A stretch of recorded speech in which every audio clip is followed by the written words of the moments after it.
Guys will sometimes feel very guilty when they're dating you, and it has absolutely nothing to do with infidelity. I'm dating coach and TED speaker Hayley Quinn, and in this video, I'm going to teach you 5 strategies to avoid the commitment phobes out there and start to really find the love that you deserve.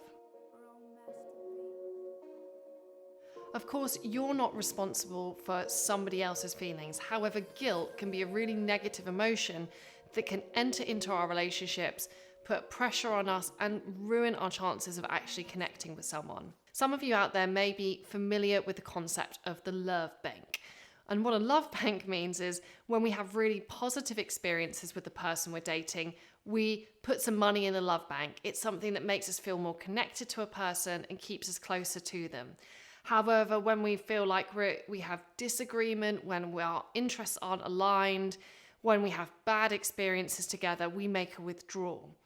And what can create this cycle of guilt and pressure is when someone isn't aligned with you in terms of what level of commitment they can offer you, yet there's a lack of clarity around that. Maybe you want to continue the relationship anyway because you really like them. This can then downward spiral into a really bad cycle of guilt. So just because somebody doesn't want the same level of commitment as you do, that doesn't make them a bad person.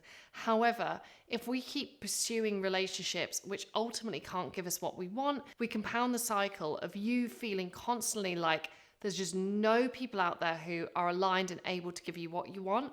And for the person or the guy on the other side of that, you might actually inadvertently add to his sense of guilt and fear and pressure around starting relationships. So how do we fix this cycle of him feeling pressure that he can't give you what you want and you constantly choosing the wrong kind of people to invest your time and energy in? Tip number 1, always really listen to people. So sometimes if we really are attracted to a person, we can kind of selectively only hear or listen to or perceive the actions which line up with what we want. If someone is clearly saying to you, you deserve someone better, then the truth is you probably do.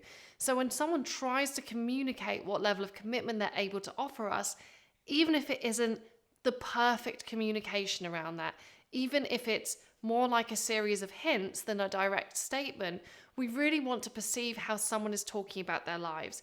If you're dating someone and you're getting an awful lot of, I'm just really focused on myself right now, then listen to that. Don't assume that this person is going to move from a space where they don't feel clarity to feeling clarity just because you like them more. A lot of the time, the kind of relationship someone is open to, it's fixed before you even meet them. It's just a reflection of where they're at in their lives at this point in time. So really listen clearly to what someone is able to offer you. Tip 2 is to not compromise on your standards for the sake of keeping someone. I know how it goes. If you meet someone you really connect with and kind of early on in the interaction it comes out they don't want the same level of commitment as you do, because you feel that strength of connection, it can be really easy to start to convince yourself that you don't want commitment anyway. You could be like, you know what, that's cool. I've actually got a lot on at work at the moment, and maybe this watered down version of a relationship is going to be perfect for me. Stick with the style of relationship that you wanted before you met them, and do not compromise on the standards that you would hold for a relationship because you're really interested in this person. Tip 3, don't negotiate. If someone has clearly said that they're not interested in the same kind of relationship as you, don't try and arm twist them into wanting something that they don't want. So for instance, if the person said they're not looking for commitment, don't go back and say, well, maybe we can have an open relationship. Don't come at a relationship from a perspective where you feel you have to negotiate with someone to get the level of relationship you want.